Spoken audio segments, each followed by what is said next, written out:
Darren, have you been baking again? That smells delicious. Affirmative. It's time to review I Am Bread, which is a simulation of sliced bread. So scientifically speaking, we can't judge how accurate a simulation it is without a real loaf to compare it against. Good call, Darren. Let's have some. Yes, please. Negative. This bread is for scientific purposes only. No eating. Roll the bread, Kerry.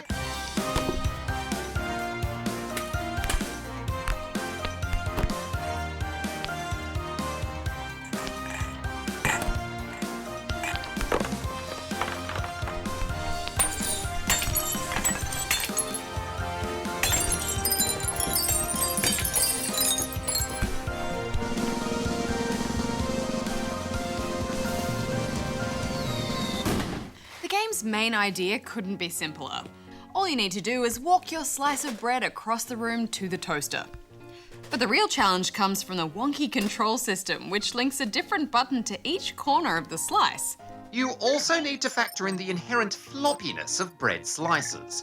This bendiness makes it harder to flip your slice of bread over. Bajo, could you jiggle a slice so we can judge the real-world physics? Certainly, Darren. Oh, yeah, it's a pretty good amount of bendiness. Okay, I'm going to eat this one now. Negative. We need more data. Well, don't forget, Darren, that you also need to make sure the bread stays edible in the game. Affirmative. Doing things like laying your bread on leftover food scraps or ants quickly reduces your bread's edibility. And landing on the floor is a definite no-no. You know, we really should judge the edibility of the bread that you've baked, Darren. Negative. Hey, oh, Darren! Look over there, it's a new SingStar game! Whoa! Where? Oh, yeah! Oh, Bajo, no! All that data you're eating. Oh, Hex, not you too. Oh. Bajo started it. Besides, I really feel it's what the bread would have wanted. Oh, this tastes delicious. Well baked, Darren.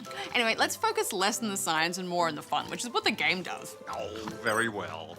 You have to keep your bread slice off the floor and edible, but that's the yeast of your worries. Oh, the other big challenge is climbing up surfaces before your bread's grip strength runs out. You'll need a quick rhythm to successfully climb things like the kitchen bench. Yes, I'm sad to admit that I failed my bread climbing a lot early on. Accidentally slipping into the sink or falling on the floor a few too many times.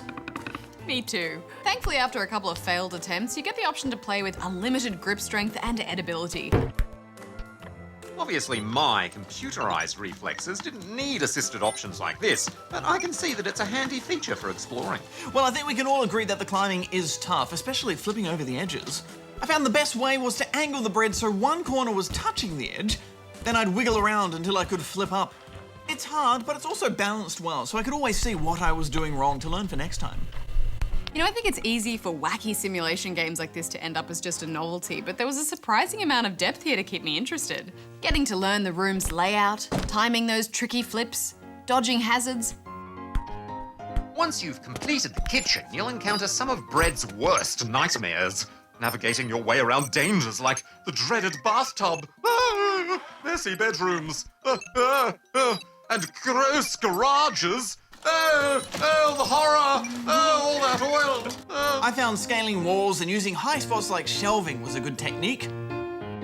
But it was never easy. You really do have to plan out your path to keep that bread nice and tasty. Speaking of tasty bread. Negative, Bajo. That reminds me, the game also rates your bread on deliciousness.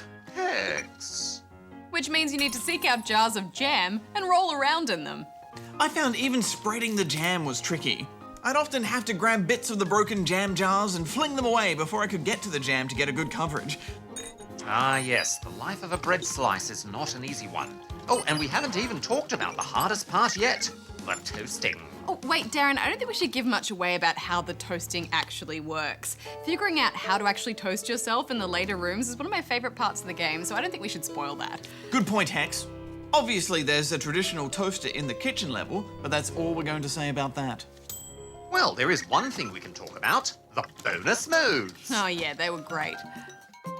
There's one where you're a fragile piece of crisp bread tracking down hidden pieces of cheese, which is even harder than the normal mode because crisp bread cracks so easily. The zero gravity mode is the one I had the most fun with. The bread has all these little rockets strapped to it, and you use them to pilot around the rooms. And there are loads of others too, like racing and destruction modes. So much gameplay, but we should wrap this up, Hex. I think this is such a clever little game. I mean, the basic concept is super simple, but then they've baked in a lot of extra ingredients to make it much richer. So I'm giving it 4 stars. You could say this game is the best thing since sliced bread. I'm giving it 4 stars as well. You both did a great job on the review, and that deserves a reward. You may each take 1 slice from the control loaf. Thank you, Darren. I'm gonna eat the crusts off because the crusts are my favorite. I said 1 slice. Oh, Bajo, no! Oh, the bread! Oh, that's too much! Oh, Bajo! Oh, think of your equatorial Bajo! Oh,